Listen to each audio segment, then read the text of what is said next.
حضرت علی نے فرمایا کہ ہمیشہ دعا مانگتے رہا کرو، کیونکہ دعا کبھی رد نہیں ہوتی، یا تو قبول ہوتی ہے یا آخرت کے لیے ذخیرہ ہو جاتی ہے یا مصیبت کو ٹال دیتی ہے۔ عقل مند کہتے ہیں کیچڑ میں پتھر نہ مارو، اپنا ہی دامن داغدار ہوگا۔ احتیاط کا اگلا درجہ یہ ہے کہ کیچڑ سے دور چلے جائیں، ورنہ کسی اور کے پتھر مارنے سے بھی آپ داغدار ہو سکتے ہیں۔ ارسطو سے کسی نے کہا کہ میں نے ایک معتبر آدمی سے تمہارے بارے میں کچھ غلط باتیں سنی ہیں۔ ارسطو نے جواب دیا، غیبت کرنے والا کیسے معتبر ہو گیا؟ زندگی میں کوئی خوشی، کوئی رشتہ، کوئی جذبہ، کوئی مستقل نہیں ہوتا۔ ان کے پاؤں ہوتے ہیں، ہمارا سلوک اور رویہ دیکھ کے کبھی یہ بھاگ کر قریب آ جاتے ہیں، کبھی آہستہ آہستہ دور چلے جاتے ہیں۔ میں اپنے نفس سے بہت خوش ہوں، کیونکہ مجھے دوسروں کی خوشیاں دیکھ کر کبھی رنج نہیں ہوتا۔ مجھے لوگوں کے پاس دولت دیکھ کر لالچ نہیں ہوتا۔ میں کسی دوسرے کی قسمت پر رشک نہیں کرتی۔ میں اپنی زندگی، اپنے نصیب کے ساتھ بہت خوش ہوں۔ ہر کسی کے پاس سب کچھ نہیں ہوتا۔ جو لوگ جتنے مکمل نظر آتے ہیں اتنے ہی منتظر ہوتے ہیں معجزوں کے، لیکن پتہ ہے وہ مکمل اور مطمئن کیوں نظر آتے ہیں؟ کیونکہ انہوں نے اللہ سے اپنے تعلق چٹانوں کی طرح مضبوط رکھے ہوتے ہیں۔ انہیں یقین ہوتا ہے کہ وہ دعاؤں میں رونے والے ہوتے ہیں، لوگ کیا کہتے ہیں اس سے انہیں کبھی فرق نہیں پڑتا۔ بانو کہتی تھی کہ عورت کی محبت سے نہیں، نفرت سے ڈرو۔ جب وہ خاص سے عام کر دے تو دی ہوئی دعائیں بھی واپس چھین لیتی ہے، اور یہ واقعی سچ ہے۔ میں نے کئی عورتوں کو پتھر ہوتے دیکھا ہے۔ جب ان کا ضبط ٹوٹتا ہے تو پھر ان کے سامنے کٹ کے مر بھی جائیں تو پلکیں اٹھا کر دیکھتی تک بھی نہیں ہیں۔ ہر وہ شخص جو آپ کی زندگی میں قدم رکھتا ہے، اس کے آنے کا کوئی نہ کوئی سبب ہوتا ہے۔ کچھ آپ کو محبت کرنا سکھا دیتے ہیں، کچھ لوگ محبت نبھانا سکھا دیتے ہیں، کچھ صبر کرنا سکھا دیتے ہیں، تو کچھ خواب دیکھنا، اور کچھ لوگ انہی خواب کو پورا کرنے کا حوصلہ دے جاتے ہیں۔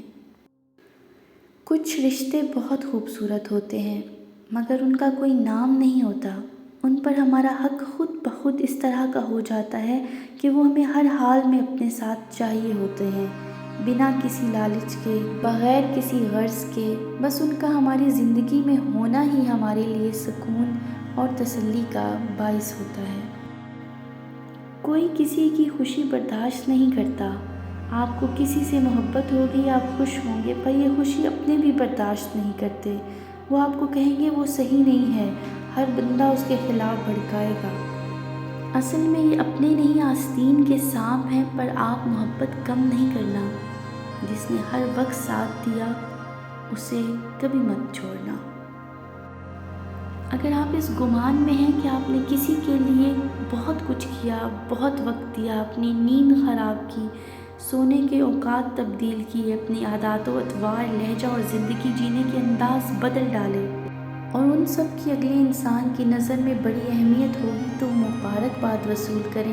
ایسا کچھ نہیں ہے، آپ صرف استعمال کیے گئے ہیں۔ جب بھی ماں پر نظر پڑتی ہے تو احساس ہوتا ہے کہ ابھی بھی دنیا میں محبت باقی ہے۔ اللہ ہم سب کی ماں کو لمبی اور صحت والی زندگی دے۔ اشفاق احمد کہتے تھے کہ محبت کسی کے لیے اپنی جان قربان کرنا نہیں ہے، کیونکہ یہ جان تو اللہ کی امانت ہے۔ ہمارے پاس محبت تو کسی کی رضا اور خوشی کے لیے اپنی رضا اور خوشی قربان کرنے کا نام ہے۔ دنیا میں سب سے زیادہ امیر انسان وہ ہے جسے سچی محبت نصیب ہوئی ہو۔ محبت کوشش یا محنت سے حاصل نہیں ہوتی، یہ عطا ہے، یہ نصیب ہے، بلکہ بڑے ہی نصیب کی بات ہے۔ زمین کے سفر میں اگر کوئی چیز آسمانی ہے تو وہ محبت ہے۔ اچھی بات تو سب کو اچھی لگتی ہے، لیکن جب تمہیں کسی کی بری بات بھی بری نہ لگے تو سمجھ لینا کہ تمہیں اس سے محبت ہے۔